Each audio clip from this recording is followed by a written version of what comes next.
Hey, what's up you guys, Gimmick Comics here. Welcome to another video on my channel. Now today I'm going to be showing you the collection of all of my single issues that I collected over the time that I was collecting comics. So first we're going to start out with my DC books, and then we're going to get into my Marvel.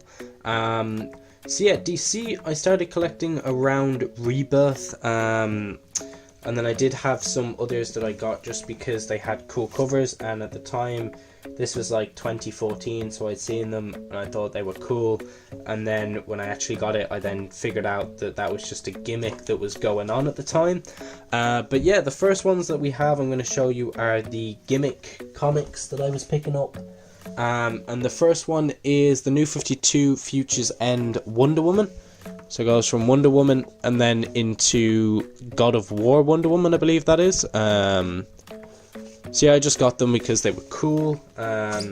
Next one that we have is the New 52 Futures End Red Lantern. So it goes from a Lantern of Hope to then a Red Lantern.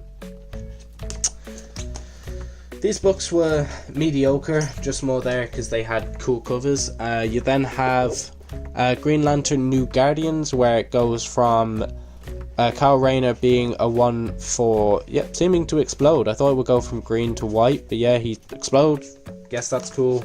And then the last two we have Superman Batman. So it has it where Batman's on the floor and Superman's about to throw a car at him, and then the next one is when the car has actually been thrown at him.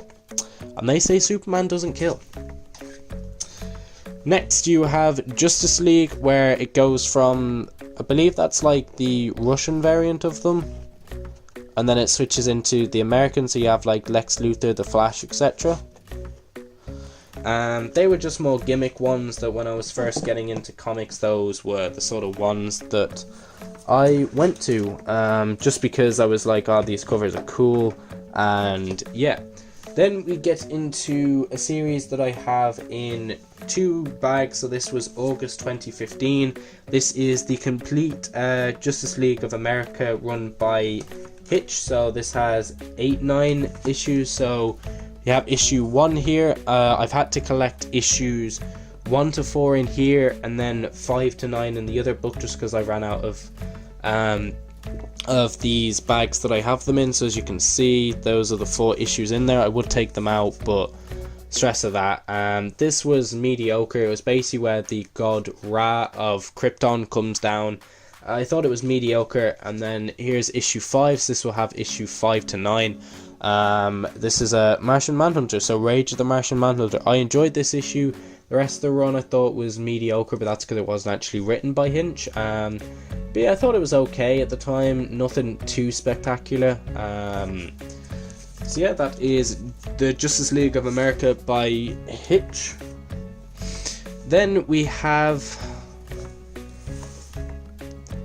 All-Star Batman #1 by Snyder. So I actually picked up the rest of the series in hardback, my own worst enemy.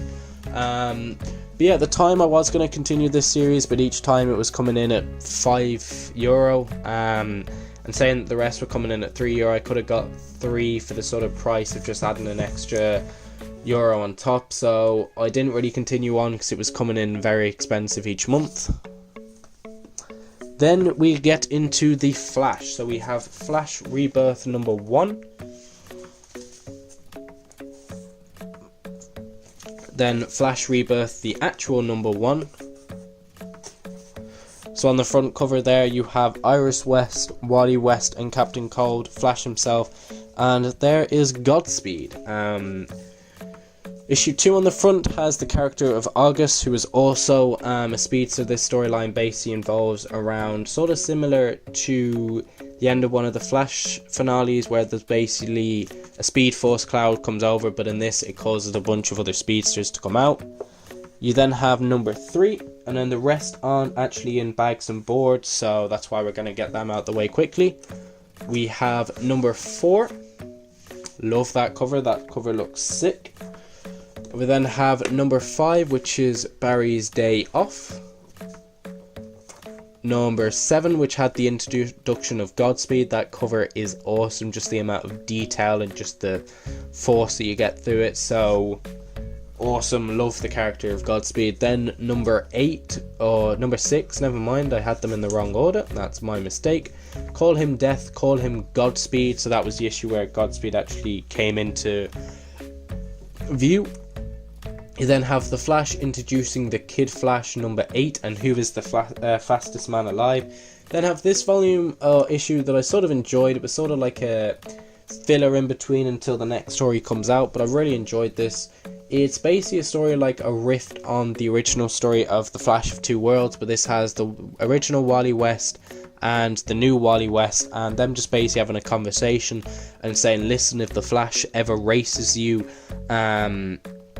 that basically allow him to win, or he will allow you to win the first couple of times, and different things like that. I really enjoyed the different, as Wally West I read during the Mark Waid run, and I've read a bit during the Mark Miller and Grant Morrison Flash book, which basically has most of his fastest moments.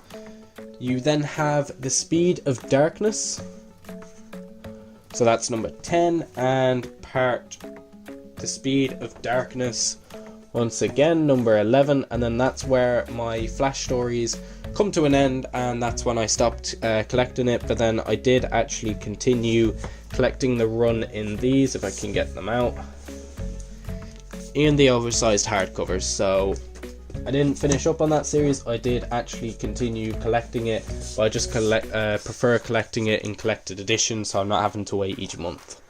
So yeah, that is the Flash. And then finally we have Batman Rebirth number 1 by Tom King. Number 1 once again. Number 2, so this follows Gotham and Gotham Girl. Number 3. Number 4. Number 5. And number 6. And then a complaint that I always had with collecting single issues, luckily the Flash didn't really have any where it went straight into an event or anything like that, but this run did have something like that, and I'll also talk about when going through the Marvel, the same issue that I had when collecting Spider-Man at the time. But already, bam, 6 issues in, and boom, an event. So Night of the Monster Men Part 1, and then Night of the Monster Men Part 4. So already we're about 6 issues in, and already bam, you're hit with an event. So this was always an issue that I sort of had with collecting single issues, and the issue that I've always had with Marvel and DC, that they always have this sort of thing where they just love, where just halfway through there's just bam, there's an event, bam, there's an event. And when you're sort of collecting each month, and then you have 2 months where you don't even have an issue to read because it's part of an event, like if I try to read that, yes I do have part 1, but then the next week then I only have part 4, and I'm not going to collect the rest of an event, because that event was terrible. So luckily when actually collecting that in these trades, they sort of skip it in most volumes. They sort of figured out that the fans weren't really a fan of it. Then we have his next run, which was I Am Suicide. So Batman obviously making his own Suicide Squad, self-explanatory. Part 2 of that series, so Assault on Santa Prisa, which is the home of Bane. And then I Am Suicide Part 3, which obviously has Bane, like I said in the last issue. But yeah, I enjoyed collecting these at the time. It was just, it then started to get expensive, and then when I show you the amount of Marvel books that I have, then you would see, yeah, so I basically collected from 2014 up until the last date, which was January 2017. And it's now 2019, so, and the rest of my collection sort of built up of these over time. But yeah, I do still remember back to the days where I was collecting singles, and I did really enjoy it. But yeah, thanks for watching. Those are all of my single issues of DC. We'll now get into Marvel. But yeah, thanks for watching guys, and peace.